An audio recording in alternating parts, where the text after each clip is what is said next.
Dear God, is my agenda for Send Supremacy completely in the tank just 1 week into the NHL season. Plus, the Rangers hate their mom's cooking, the Sabres still be sabering, and the Anaheim Ducks are good now? All that and more on This Week in Hockey. You can't do that! You were in the minors longer than me, you dumb fuck. Oh, at least I thought he was gonna until he blew it! As they say in hockey, let's do that hockey. Well, week 1 of the 2025-26 NHL season is in the books, and to say it's been a wild time would be an understatement. I mean, my God, we have to live in a world where the Detroit Red Wings are leading the Atlantic Division. The Red Wings. I didn't think that was even allowed. The most interesting game of the week came at the beginning of the NHL season when the Calgary Flames faced the rival Edmonton Oilers. The Oilers jumped out to a 3-0 lead, and we were all assuming that this was going to be another steamroll of a young, inexperienced team, but then something incredible happened. The Oilers blew that lead. They gave up 3 straight goals to the Calgary Flames, including the third goal, which was a classic Stuart Skinner move, in which he misplayed the puck to such a horrific extent, Oilers fans were ready to have him shipped out to Siberia, and for Connor Ingram to take over the net permanently, regardless of the fact that he still had the Arizona Coyote stink still fresh on him. Now, he could have made Oilers fans feel a little bit better by clutching it out in overtime and getting the Oilers the win that they had squandered, but no. He shit the bed once again, and the Calgary Flames managed to cap off the comeback, letting us all laugh hysterically at Edmonton. Lars Richard of the week goes to Frank Nazar, who has been on an absolute tear for the Chicago Blackhawks early into this season. With 6 points in 5 games, he's leading the Chicago Blackhawks resurgence this year, just as we all expected. But no point and no goal has been bigger for him than the one he scored last night against the St. Louis Blues, bowling into Joel Hofer and stuffing the puck in, then getting suplexed to the ground like it's WWE, but not even missing a beat, getting out of that headlock and celebrating like a goddamn G in the largest of Richard moves. The letter of the week is E for extensions. A lot of big-name players signed extensions before the season began or early on into the season, absolutely destroying all hype for the 2026 free agency class before it even began. Arthur Staples said the NHL free agency show next July is going to be a YouTube short, but honestly, that's giving it a little bit too much credit. At this point, the way that people are re-signing contracts, it's going to be a goddamn GIF. Of course, the biggest of extensions was signed by the biggest player in the NHL, Connor McDavid.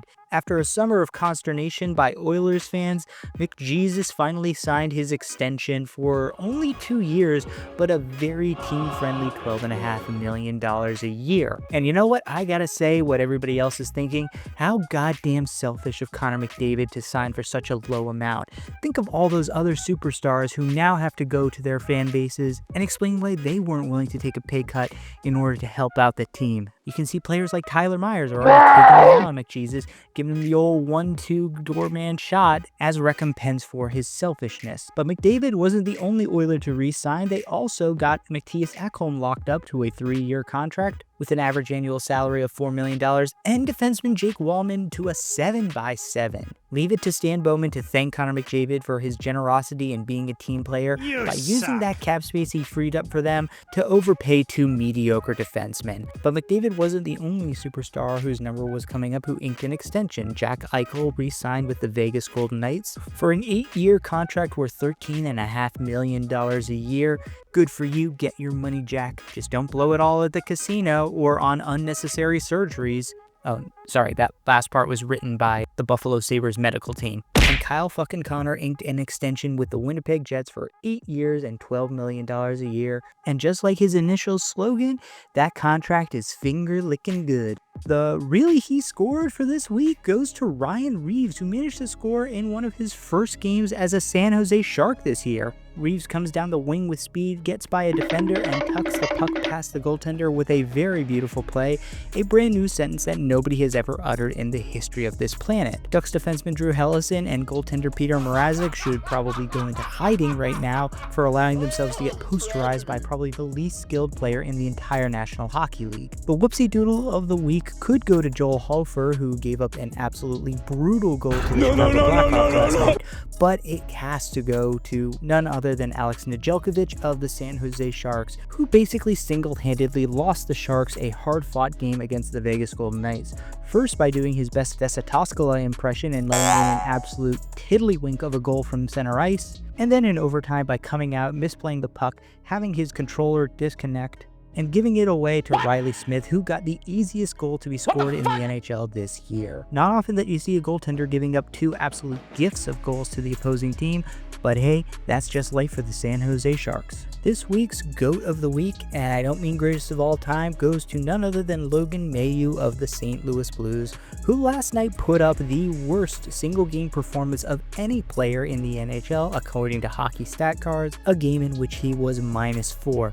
He's bottom 10 this year in on-ice expected goal ratio for defensemen, and has been just generally terrible for the St. Louis Blues, but the real kick in the groin for them is the fact that they swapped him for Zach Bolduc in a 1-for-1 this offseason, and Bolduc has been an absolute tear for the Montreal Canadiens, scoring 3 goals and 4 points in his first 3 games with the club. A lot of people are saying that Mailloux made strides last year in becoming more of a competent defensive defenseman.